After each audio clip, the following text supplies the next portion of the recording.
नमस्कार, स्वागत है आप सभी का आपके अपने channel update GK for you पर। आज हम पढ़ने जा रहे हैं हिंदी साहित्य का इतिहास, जो कि हमारे एग्ज़ाम के लिए बेहद ही महत्वपूर्ण है। यहाँ से गाइस प्रश्न हमारे वीडियो एग्ज़ाम में भी आएंगे और यहाँ से प्रश्न हमारे जो है आर के एग्ज़ाम में भी आएंगे। हिंदी के जितने भी टॉपिक्स आते हैं एग्ज़ाम में, यहाँ से प्रश्न जरूर बनते हैं। तो हिंदी साहित्य के इतिहास से 1 से 2 क्वेश्चन 4 क्वेश्चन जरूर पूछ लिए जाते हैं। तो इसी को देखते हुए हम आज से हिंदी साहित्य का इतिहास से हिंदी के क्लासेस को स्टार्ट कर रहे हैं। अगर आपको वीडियो अच्छे लगे तो कृपया लाइक से सब्सक्राइब ज़रूर करिएगा। पहली बार अगर आप चैनल पर विजिट कर रहे हैं तो चैनल को सब्सक्राइब कर लीजिएगा। चलिए शुरू करते हैं। तो पहला क्वेश्चन है, हिंदी साहित्य के इतिहास लेखन की परंपरा का सूत्रपात किसने किया? तो यहाँ पर सही आंसर हो जाएगा ऑप्शन बी, गारसा दत्ताशी। इसकी व्याख्या देख लेते हैं। हिंदी साहित्य के इतिहास लेखन की परंपरा का सूत्रपात गारसा दत्ताशी ने किया है, जिन्होंने फ्रेंच भाषा में इस्तवार द ल लिटरेट्यूर हिंदुस्तानी ग्रंथ लिखा है। इसमें हिंदी और उर्दू के अनेक कवियों का विवरण वर्ण क्रमानुसार दिया गया है। इसका प्रथम भाग सन 1839 में तथा द्वितीय भाग 1847 में प्रकाशित हुआ था। अन्य महत्वपूर्ण तथ्य है, सन 1888 में एशियाटिक सोसाइटी ऑफ बंगाल की पत्रिका के विशेषांक के रूप में जॉर्ज ग्रियर्सन द्वारा रचित the modern vernacular literature of Hindustan का प्रकाशन हुआ था, जो नाम से इतिहास न होते हुए भी सच्चे अर्थ में हिंदी साहित्य का पहला इतिहास कहा जा सकता है। दूसरा क्वेश्चन है, हिंदी साहित्य के इतिहास लेखन का सर्वप्रथम प्रयास किसने किया था? तो ऑप्शन सी हो जाएगा, गारसा दत्ताशी ने। नेक्स्ट प्रश्न है, हिंदी साहित्य के इतिहास का लेखन सर्वप्रथम किस भाषा में हुआ था? ऑप्शन बी सही आंसर हो जाएगा, फ्रेंच भाषा में। हिंदी साहित्य का इतिहास लिखने वाले प्रथम लेखक का नाम क्या है? तो ऑप्शन बी, गारसा दत्ताशी। कालक्रम के अनुसार लिखा गया हिंदी साहित्य का प्रथम इतिहास ग्रंथ है। ऑप्शन में से ऑप्शन डी हो जाएगा, the modern vernacular literature of Hindustan. Next प्रश्न है, इस्तवार द ल लिटरेट्यूर हिंदुस्तानी नामक हिंदी साहित्य का इतिहास ग्रंथ के लेखक का नाम है। तो ऑप्शन हो जाएगा ए, गारसा दत्ताशी। नेक्स्ट प्रश्न है, हिंदी साहित्य का पहला इतिहास लिखा गया था, किस भाषा में लिखा गया? तो ऑप्शन सी हमारा सही हो जाएगा, फ्रेंच भाषा में लिखा गया था। नेक्स्ट प्रश्न है, हिंदी का प्रथम व्याकरण लिखने वाले विद्वान हैं। ऑप्शन में से सही आंसर हो जाएगा ए, जोसुआ कैटलर जो है हिंदी व्याकरण लिखने वाले प्रथम विद्वान हैं। नेक्स्ट प्रश्न है, इसकी व्याख्या देख लेते हैं गाइस। हिंदी का प्रथम व्याकरण लिखने वाले विद्वान जोहान जोसुआ कैटलर डच पुर्तगाली ईस्ट इंडिया कंपनी के राजदूत बनकर भारत आए थे। उन्होंने अपने देशवासियों को भारत में व्यावसायिक सुविधा की दृष्टि से हिंदी का साहित्यिक सामान्य ज्ञान कराने के लिए व्याकरण की पुस्तक हिंदुस्तानी ग्रामर लिखी थी, जो सन 1715 के आसपास प्रकाशित हुई थी। इस ग्रामर की रचना डच भाषा में की गई थी। डॉक्टर ग्रेसन ने अपने इस ग्रंथ लिंग्विस्टिक सर्वे ऑफ इंडिया में इस पुस्तक का तथा उसके लेखक का संक्षिप्त परिचय दिया था। सन 1943 में पंडित किशोरीदास वाजपेयी का ब्रजभाषा व्याकरण प्रकाशित हुआ है और इसी के साथ व्याकरण लेखन में नई चेतना का संचार हुआ है। इसके बाद वाजपेयी जी की अच्छी हिंदी का नमूना 1948 में, ब्रजभाषा का प्रथम व्याकरण 1949 में, हिंदी निरुक्तक जो है 1949 में तथा हिंदी शब्दानुशासन 1958 में प्रकाशित हुआ है। नेक्स्ट प्रश्न है, हिंदी साहित्य के इतिहास को व्यवस्थित रूप देने का श्रेय किसको जाता है? तो सही आंसर ऑप्शन बी, आचार्य रामचंद्र शुक्ल को है। व्याख्या देख लेते हैं। हिंदी साहित्य के इतिहास को व्यवस्थित रूप देने का श्रेय आचार्य रामचंद्र शुक्ल को है। इन्होंने हिंदी साहित्य का इतिहास 1929 में लिखा, जो मूल नागरी प्रचारी सभा द्वारा प्रकाशित हिंदी शब्द सागर की भूमिका के रूप में लिखा गया था तथा जिसे आगे परिवर्धित एवं विस्तृत करके स्वतंत्र पुस्तक का रूप दे दिया गया। अन्य महत्वपूर्ण तथ्य हैं, शिव सिंह सरोज 1883 में लगभग 1 सहस्त्र कवि भाषा कवियों का जीवन चरित्र उनकी कविताओं के उदाहरण सहित प्रस्तुत करने का प्रयास किया गया है। यह शिव सिंह सेंगर कृत है। नेक्स्ट प्रश्न है, रामचंद्र शुक्ल का हिंदी साहित्य का इतिहास मूलतः किस कृति की भूमिका के रूप में लिखा गया है? तो सही आंसर हो जाएगा बी, हिंदी शब्द सार नाम है, सिर्फ हिंदी शब्द सागर के नाम से है। नेक्स्ट है, आचार्य रामचंद्र शुक्ल द्वारा रचित हिंदी साहित्य का इतिहास प्रकाशन में आया था? तो सही आंसर हमारा हो जाएगा ऑप्शन डी, 1929 में इनका बुक जो है प्रकाशित हुआ था। नेक्स्ट प्रश्न है, इनमें से वह कौन सी रचना है जिसे मूलतः हिंदी शब्द सागर की भूमिका के रूप में लिखा गया था, किंतु बाद में उसे स्वतंत्र ग्रंथ भी बना दिया गया था? सही आंसर हो जाएगा ऑप्शन सी, रामचंद्र शुक्ल द्वारा कृत हिंदी साहित्य का इतिहास। नेक्स्ट प्रश्न देखते हैं, आंग्ल भाषा में लिखी गई हिंदी साहित्य का इतिहास sketch of India, sketch of Hindi literature के लेखक हैं। स्केच ऑफ हिंदी लिटरेचर के लेखक हैं। सही आंसर हो जाएगा ऑप्शन बी, पादरी एडिसन ग्रिप्स। पादरी एडिसन ग्रिप्स। इनकी व्याख्या देख लेते हैं। आंग्ल भाषा में लिखा गया हिंदी साहित्य का इतिहास स्केच ऑफ लिटरेचर के लेखक पादरी एडिसन ग्रिप्स हैं। पादरी FE के द्वारा लिखित हिंदी साहित्य का इतिहास a history of Hindi literature नाम से प्रकाशित हुआ। The modern vernacular literature of Hindustan के लेखक जॉर्ज ग्रेयर्सन हैं। नेक्स्ट प्रश्न है, जॉर्ज ग्रेयर्सन कृत the modern vernacular literature of Hindustan का हिंदी अनुवाद किसने किया है? तो सही आंसर हो जाएगा ऑप्शन ए, डॉक्टर किशोरीलाल गुप्त ने। डॉक्टर किशोरीलाल गुप्त ने किया है। ग्रेयर्सन द्वारा रचित the modern vernacular literature of Hindustan की हिंदी अनुवाद डॉक्टर किशोरीलाल गुप्त ने हिंदी साहित्य का इतिहास के नाम से लिखा है। अन्य महत्वपूर्ण तथ्य, किशोरीलाल गुप्त का जन्म वर्ष 1916 में भदोही उत्तर प्रदेश में हुआ था। ये पंडित विश्वनाथ प्रसाद मिश्र के प्रमुख शिष्यों में से एक थे। गुप्त जी को विंध्य गौरव से सम्मानित किया गया था। गुप्त जी की कृति हिंदी साहित्य का प्रथम इतिहास हिंदी प्रचारक संस्थान वाराणसी से प्रकाशित हुई थी। किशोरीलाल गुप्त की अंतिम प्रकाशित कृति सूरसागर की टीका 4 खंडों में मिलती है। नेक्स्ट प्रश्न है, the modern vernacular literature of Hindustan Hindi साहित्य के इतिहास ग्रंथ के लेखक का नाम क्या है? तो सही आंसर हो जाएगा ऑप्शन ए, जॉर्ज ग्रेयर्सन। नेक्स्ट है, the modern vernacular literature of Hindustan के लेखक हैं, तो ऑप्शन सी, जॉर्ज ग्रेयर्सन है। नेक्स्ट प्रश्न है, डॉक्टर किशोरीलाल गुप्त ने इनमें से किस ग्रंथ का हिंदी अनुवाद हिंदी साहित्य का प्रथम इतिहास शीर्षक से लिखा है? तो ऑप्शन सही हो जाएगा हमारा B answer, the modern vernacular literature of Hindustan का हिंदी अनुवाद किया है। इनमें से किस साहित्योतिहास ग्रंथ में किशोरीलाल गुप्त ने हिंदी साहित्य का प्रथम इतिहास नाम से अनुवाद करके प्रकाशित कराया है? तो सही आंसर हो जाएगा हमारा D option, the modern vernacular literature of northern Hindustan को। नेक्स्ट प्रश्न है, किस लेखक के इतिहास ग्रंथ में सर्वप्रथम हिंदी साहित्य का काल विभाजन मिलता है? तो सही आंसर हमारा यहाँ पर हो जाएगा ऑप्शन डी, जॉर्ज ग्रेयर्सन। इनकी पुस्तक से जो है हिंदी भाषा साहित्य का विभाजन काल हमें देखने को मिलता है। इसका व्याख्या देख लेते हैं। हिंदी साहित्य के इतिहास का काल विभाजन करने वाले प्रथम इतिहासकार जॉर्ज ग्रेयर्सन हैं। उन्होंने आदिकाल की अंतिम सीमा 1400 ईस्वी तक की मानी है। आदिकाल की अंतिम सीमा 1400 ईस्वी तक की मानी है। नेक्स्ट प्रश्न है, किस साहित्योतिहास के लेखक ने काल विभाजन में कवियों के नाम का सर्वाधिक उपयोग किया है? तो किसने किया है? कवियों के नाम का सर्वाधिक उपयोग किया है काल विभाजन में। सही आंसर ए हो जाएगा, मित्रबंधु। मित्रबंधु। इसकी व्याख्या देख लेते हैं। हिंदी साहित्योतिहास की परंपरा में मित्रबंधुओं ने अपनी कृति मित्रबंधु विनोद में लगभग 5000 कवियों को स्थान दिया, जिसे 8 से भी अधिक कालखंडों में विभक्त किया गया है। इस प्रकार मित्रबंधुओं ने काल विभाजन में सर्वाधिक कवियों के नाम का उल्लेख किया है। मित्रबंधु विनोद नामक हिंदी साहित्य के इतिहास लेखकों के नाम हैं। तो ऑप्शन में से सही आंसर ऑप्शन बी हो जाएगा, गणेश बिहारी मिश्र, श्याम बिहारी मिश्र और सुखदेव बिहारी मिश्र।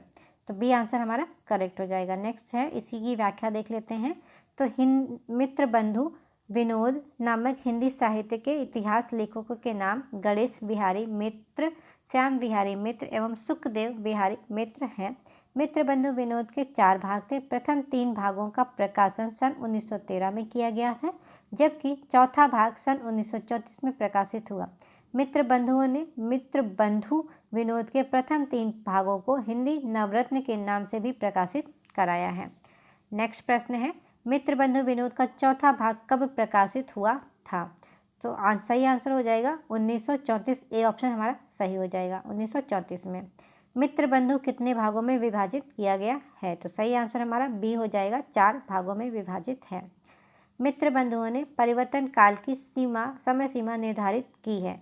सही आंसर ए हो जाएगा, संवत 1890 से विक्रम संवत 1925 विक्रम तक का। ये आंसर करेक्ट हो जाएगा। इसकी व्याख्या देख लेते हैं।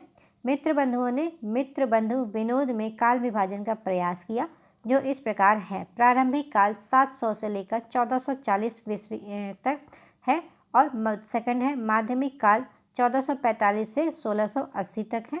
अलंकृत काल 1481 से 1889 तक है और परिवर्तन काल 1890 से लेकर के 1925 तक है तथा पांचवा जो है वर्तमान काल जो है 1926 से अब तक का चला आ रहा है। तो इस तरह से मित्रबंधुओं ने काल विभाजन किया है। अगर आप चाहें तो आप इसका स्क्रीनशॉट भी लेके रख सकते हैं अपने लिए। चलिए अगला प्रश्न गाइस देखते हैं। आचार्य रामचंद्र शुक्ल ने प्रथम उत्थान का समय कब से कब तक का निर्धारित किया है? तो सही आंसर सी हो जाएगा 1868 से लेकर के 1893 ईस्वी तक का। इनकी व्याख्या देख लेते हैं। आचार्य रामचंद्र शुक्ल ने प्रथम उत्थान का समय 1868 से 1893 ईस्वी संवत 1925 से 1950 तथा द्वितीय उत्थान का समय 1893 से 1918 ईस्वी संवत 1950 से 1975 तक का तय किया है। भारतेंदु हरिश्चंद्र का प्रभाव भाषा और साहित्य दोनों पर बड़ा गहरा पड़ा है। उन्होंने जिस प्रकार हिंदी गद्य को परिमार्जित करके उसे बहुत ही सरल, मधुर और स्वच्छ रूप दिया है, उसी प्रकार हिंदी साहित्य को भी नए मार्ग पर लाकर खड़ा कर दिया है। उनके भाषा संस्करण की महत्ता को सब लोगों ने मुक्त कंठ से स्वीकार किया और वे वर्तमान हिंदी गद्य के प्रवर्तक माने गए हैं। नेक्स्ट प्रश्न है, आचार्य रामचंद्र शुक्ल ने हिंदी साहित्य का इतिहास के आधुनिक गद्य साहित्य परंपरा का प्रवर्तन के अंतर्गत प्रथम उत्थान की काल अवधि निर्धारित की है। सही आंसर यहाँ पर हो जाएगा बी आंसर 1925 से 1950 विक्रमी तक का। आचार्य रामचंद्र शुक्ल ने द्वितीय उत्थान का समय कब से कब तक का तय किया है? तो सही आंसर ए हो जाएगा 1893 से लेकर के 1918 ईस्वी तक का टाइम जो है इन्होंने तय किया है। नेक्स्ट प्रश्न है, नागरी प्रचारणी सभा की स्थापना कब हुई थी? सही आंसर हो जाएगा डी 1893 ईस्वी में नागरी प्रचारणी सभा की स्थापना हुई थी। अब इनकी व्याख्या देख लीजिए। काशी नागरी प्रचारणी सभा की स्थापना 1993 ईस्वी में श्याम सुंदर दास जी ने की थी।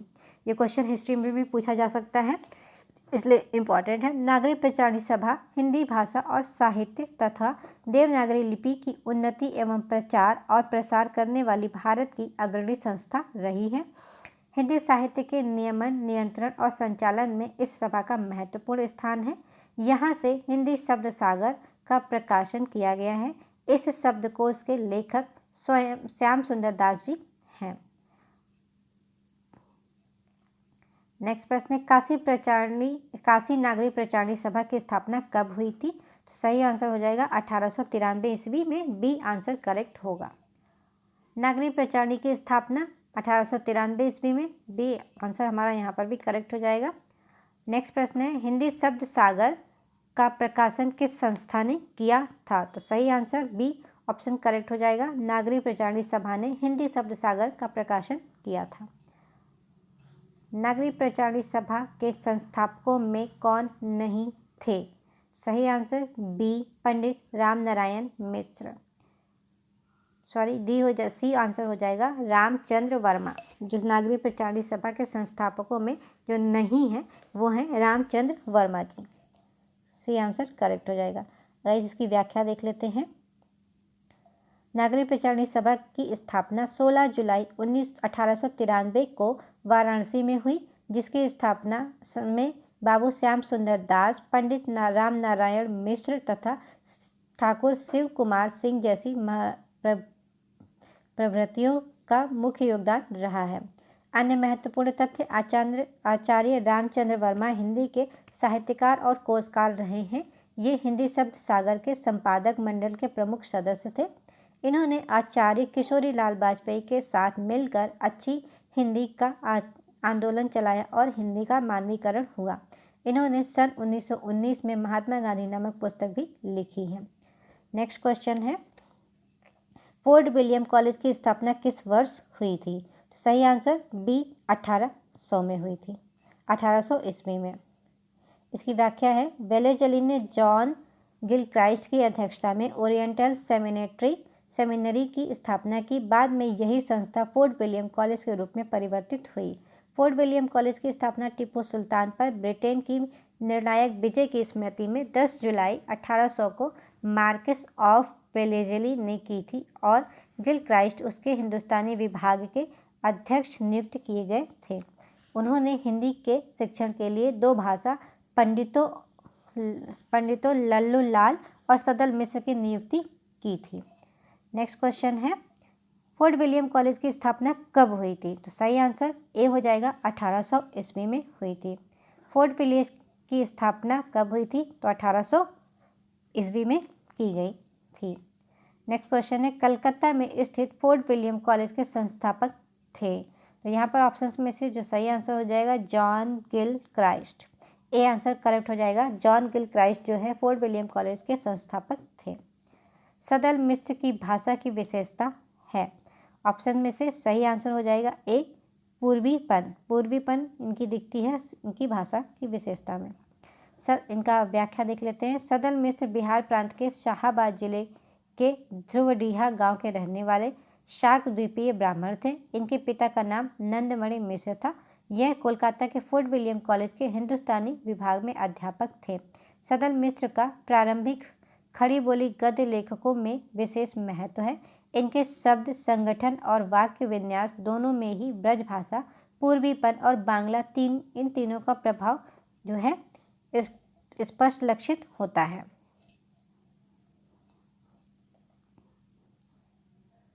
अन्य महत्वपूर्ण तथ्य, आधुनिक काल में जिस भाषा में हिंदी गद्य लिखा जा रहा है वह खड़ी बोली गद्य ही है। आचार्य रामचंद्र शुक्ल ने खड़ी बोली गद्य का प्रारंभ अकबर के दरबारी कवि गंग द्वारा लिखित चंद छंद वर्णन की महिमा से माना है। तो गाइस ये क्वेश्चन भी यहाँ पे बन सकता है कि चंद छंद वर्णन की महिमा किसकी कृति है? तो ये है कवि गंग की कृति है। सदल मिश्र हिंदी के पहले गद्यकार हैं। सदल मिश्र की 2 गद्य कृतियाँ प्रसिद्ध हैं, नासिकेतोपाख्यान या चंद्रावती, और दूसरा जो है प्रकाशित हुई थी 1803 ईस्वी में, और अगला है रामचरित 1806 ईस्वी में प्रकाशित की गई थी। रामचंद्र शुक्ल के अनुसार सदल मिश्र ने व्यवहारोपयोगी भाषा लिखने का प्रयत्न किया है। श्याम सुंदर दास ने तत्कालीन गद्य लेखकों में इंशा अल्लाह खां के बाद दूसरा स्थान सदल मिश्र को ही स्वीकार किया है। लल्लू लाल की रचना प्रेम सागर में ब्रज भाषा का प्रभाव दृष्टिगोचर होता है तथा शैली आख्यात्मक शैली है। मुंशी सदा सुख लाल की रचना सुख सागर एक धार्मिक ग्रंथ है। इसकी भाषा पर पंडिताउपन और फारसी का प्रभाव है। इंशा अल्लाह खां की रचना रानी केतकी की कहानी है, जिसे उदयभान चरित भी कहा जाता है। रानी केतकी की कहानी को दूसरा नाम जो है उदयभान चरित भी कहा जाता है। इसकी भाषा पर उर्दू, अरबी और फारसी का प्रभाव है।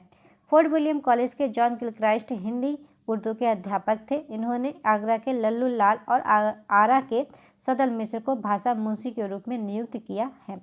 सदल मिश्र की अन्य कृतियाँ फुलन्ह के बिछौने, सोनम के थंब, चहुदिशी बरते थे बजाने लगा और कांदती आदि हैं। लल्लू जी का सर्वाधिक प्रसिद्ध ग्रंथ है। लल्लू जी का सर्वाधिक प्रसिद्ध ग्रंथ कौन सा है? तो सही आंसर हमारा बी हो जाएगा, प्रेम सागर। प्रेम सागर किसकी रचना है? तो बी आंसर करेक्ट हो जाएगा, लल्लू लाल जी की रचना है। नेक्स्ट प्रश्न है, रानी केतकी की कहानी के लेखक कौन है? तो सही आंसर सी, इंशा अल्लाह खां। रानी केतकी की कहानी के रचनाकार हैं, सी आंसर करेक्ट हो जाएगा हमारा, इंशा अल्लाह खां है। नेक्स्ट क्वेश्चन है, निम्नलिखित में से कौन फोर्ट विलियम कॉलेज कलकत्ता में हिंदी के अध्यापक रहे हैं? तो सही आंसर बी हो जाएगा, सदल मिश्र जी। नेक्स्ट क्वेश्चन है, इनमें से कौन कोलकाता के फोर्ट विलियम कॉलेज से संबंध थे? तो सही answer Lallu Lal ji, option A हमारा करेक्ट हो जाएगा। नेक्स्ट प्रश्न है, नासिकेतोपाख्यान के लेखक कौन हैं? सही आंसर ए सदल मिश्र जी हैं। सदल मिश्र जी नासिकेतोपाख्यान के लेखक हैं। अगला प्रश्न है, नासिकेतोपाख्यान के लेखक सदल मिश्र जी हैं। इनमें से सदल मिश्र की रचना कौन सी है? तो सही आंसर डी नासिकेतोपाख्यान। उदयभान चरित के लेखक कौन हैं? उदयभान चरित के लेखक कौन है? तो सही आंसर हो जाएगा डी इंशा अल्लाह खां। इंशा अल्लाह खां की जो रानी केतकी की कहानी रचना है, इसी को दूसरे नाम से उदयभान के नाम से भी जाना जाता है। नेक्स्ट प्रश्न है, सुख सागर किसकी रचना है? सही आंसर हो जाएगा डी सदासुख लाल। सदासुख लाल की रचना है सुख सागर। नेक्स्ट है, सुख सागर का विषय क्या है? ऑप्शन में से सही आंसर हो जाएगा सी, विष्णु पुराण के उपदेशात्मक प्रसंग। सुख सागर जो पुस्तक है सदल मिश्र की, सदासुख लाल की, इनकी पुस्तक में जो इनका विषय है विष्णु पुराण के उपदेशात्मक प्रसंग है। सी आंसर हमारा यहाँ पर करेक्ट हो जाएगा। अब इसकी व्याख्या देख लेते हैं। डॉक्टर नगेंद्र अपनी पुस्तक हिंदी साहित्य का इतिहास में लिखते हैं कि मुंशी सदासुख सहाय निसार नियाज नहीं, इनके जिनके नाम से सुख सागर शीर्ष ग्रंथ का उल्लेख प्रायः सभी इतिहास पुस्तकों में किया गया है। सुख सागर शीर्षक किसी ग्रंथ के रचयिता नहीं है, अपितु सुख सागर इनका उपनाम है। विष्णु पुराण या भागवत का मुंशी जी ने पदानुवाद किया है। इनकी अन्य दो गद्य रचनाएं आवश्यक प्रभाव प्राप्त हैं। सुरासुर निर्णय निबंधात्मक रचना है सज्जन दुर्जन का विवेचन, और वार्तिक बाबा दयालु दास के ध्रुपदों का भाष्य है। नेक्स्ट क्वेश्चन है, भाषा योग वशिष्ठ के लेखक कौन हैं? भाषा योग वशिष्ठ के लेखक हैं, सही आंसर हो जाएगा सी ऑप्शन, राम प्रसाद निरंजनी। राम प्रसाद निरंजनी जो हैं भाषा वशिष्ठ योग वशिष्ठ के लेखक हैं। व्याख्या देख लेते हैं। भाषा योग वशिष्ठ के लेखक राम प्रसाद निरंजनी हैं। यह ग्रंथ संवत 1768 में लिखा गया।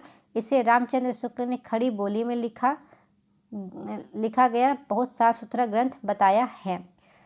अन्य व्याख्या है इसकी, महत्वपूर्ण तथ्य है, अब तक पाई गई पुस्तकों में भाषा योग वशिष्ठ सबसे पुरानी है, जिसने गद्य अपने परिष्कृत रूप में दिखाई पड़ता है। इसे रामचंद्र शुक्ल ने खड़ी बोली का प्रथम ग्रंथ माना है। इसकी भाषा गुरुमुखी लिपि से मिलती जुलती है। नेक्स्ट है, योग वशिष्ठ के लेखक कौन है? तो बी आंसर करेक्ट हो जाएगा, राम प्रसाद निरंजनी। राम प्रसाद निरंजनी जो हैं इसके लेखक हैं योग वशिष्ठ के। नेक्स्ट है, खड़ी बोली की पहली रचना कौन सी है? तो यहाँ पर सही आंसर हो जाएगा बी आंसर, नासिकेतोपाख्यान जो है खड़ी बोली की पहली रचना है। इनकी व्याख्या, केंद्रीय हिंदी निदेशालय ने अपनी वेबसाइट पर हिंदी का उद्भव शीर्षक के अंतर्गत खड़ी बोली गद्य की पहली पुस्तक 1623 ईस्वी में जटमल कृत गोरा बादल की कथा का उल्लेख किया है। अब यहाँ से एक क्वेश्चन और बन सकता है, गोरा बादल की कथा किसने लिखी थी या कब प्रकाशित हुई थी? तो ये है जटमल की कथा है और ये 1623 में प्रकाशित की गई थी। केंद्रीय हिंदी निदेशालय के अनुसार आधुनिक ग्रंथ गद्यकारों में सदल मिश्र एवं लल्लू लाल दोनों शामिल हैं, जो फोर्ट विलियम कॉलेज कलकत्ता में एक साथ गए। वहां सदल मिश्र ने 1803 ईस्वी में नासिकेतोपाख्यान की रचना की और 1805 ईस्वी में लल्लू लाल प्रणीत प्रेम सागर श्री महामद्भगवत पुराण के 10वें स्कंद की खड़ी बोली गद्य रूपांतर का प्रकाशन हुआ। अतः आधुनिक गद्यकारों में नासिकेतोपाख्यान खड़ी बोली की पहली रचना है। उत्तर प्रदेश माध्यमिक शिक्षा सेवा चयन बोर्ड ने अपनी प्रारंभिक उत्तर कुंजी में इस प्रश्न का उत्तर जो है ए माना है तथा संशोधित में इसका आंसर बी माना है। नेक्स्ट प्रश्न है, खड़ी बोली में जो खड़ी शब्द है उसका सर्वप्रथम प्रयोग किसने किया है? तो सही आंसर हो जाएगा ए, सदल मिश्र जी हैं। अब इसकी व्याख्या देख लेते हैं। नरेंद्र कोहली ने अपनी पुस्तक व्यंग गाथा में लिखा है कि पंडित लल्लूलाल जी ने खड़ी बोली में गद्य का लेखन किया। फोर्ट विलियम कॉलेज में ही खड़ी बोली का नामांकन हुआ। खड़ी बोली के नामकरण का श्रेय गिलक्राइस्ट और सदल मिश्र को दिया जाता है। 1803 ईस्वी में खड़ी बोली का प्रयोग भाषा के रूप में पहली बार हुआ था। गाइस आप लोग वीडियो में अंत तक बने रहिएगा, थोड़ा सा और है तो देख लेते, जल्दी फिनिश कर लेते हैं। तो अगला प्रश्न है, खड़ी बोली का पहला प्रयोग किसके द्वारा किया गया था? तो सही आंसर हमारा हो जाएगा ऑप्शन सी, जॉन गिलक्राइस्ट के द्वारा। नेक्स्ट प्रश्न है, आधुनिक हिंदी साहित्य के इतिहास में राजा द्वय के नाम से विख्यात दो रचनाकार हैं। राजा द्वय के नाम से विख्यात दो रचनाकार कौन है? तो यहाँ पर सही आंसर सी हो जाएगा, राजा लक्ष्मण सिंह और राजा शिव प्रसाद सिदारे हिंद राजा द्वय के नाम से प्रसिद्ध हैं। अब इनकी व्याख्या देख लीजिए। फारसी पढ़े लिखे लोगों ने जनभाषा को फारसी शब्दों में बोझिल कर दिया। इस खेमे का नेतृत्व कर रहे थे राजा शिव प्रसाद सितारे हिंद। इसकी प्रतिक्रिया में कुछ लोगों ने भाषा में संस्कृत शब्दों की भरमार कर दी। इस वर्ग के नेता थे राजा लक्ष्मण सिंह। राजा द्वय की प्रतिद्वंदिता भारतेंदु के उदय काल का तक चल रही थी। अगला प्रश्न है, हिंदी के प्रथम गद्यकार कौन हैं? ऑप्शन में से सही आंसर बी, लल्लू लाल जी हैं। हिंदी के प्रथम गद्यकार लल्लू लाल जी हैं। दिए गए विकल्पों में सही हिंदी के प्रथम गद्यकार लल्लू लाल जी को बताया गया है। तो गाइस आज के लिए हम इतना ही रखते हैं, कल फिर मिलते हैं एक नए टॉपिक के साथ में। वीडियो अगर अच्छी लगी तो प्लीज़ लाइक शेयर सब्सक्राइब ज़रूर करिएगा और अपने दोस्तों तक भी शेयर करिएगा। जितने लोग भी वीडियो और एग्ज़ाम की तैयारी कर रहे हैं वो लोग तो मोस्टली इसे ज़रूर देखें, यहाँ से क्वेश्चंस आपके पास ज़रूर आएंगे। चलिए इतना ही रखते हैं, इसको रिवीजन करिएगा, दोबारा देखिएगा। वीडियो अच्छी लगी हो तो कमेंट ज़रूर करिएगा। वीडियो देखने के लिए धन्यवाद।